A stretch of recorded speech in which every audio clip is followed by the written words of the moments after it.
Hey, MathKook here. This video contains one of many examples in my Algebra 2 library. The rest of those examples, along with hundreds of other videos, are only available at mathkook.com. Let's MathKook it up. This question says, does the graph represent a function? So we are given a curve here, and they're asking if this curve is a function or not. So how can we tell? Well, there's a rule called the vertical line test. If any vertical line drawn goes through two or more points, the graph is not a function. Otherwise, it is a function. So let's go ahead and draw a vertical line. So if I draw this vertical line right away, notice it hits the graph at 2 points.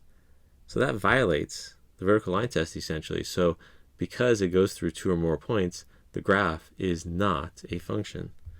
So this graph here is not a function. And we only had to graph one vertical line there to show that it was not a function. Hey Kook, if you found this video helpful, hit that like button, subscribe, and drop a comment.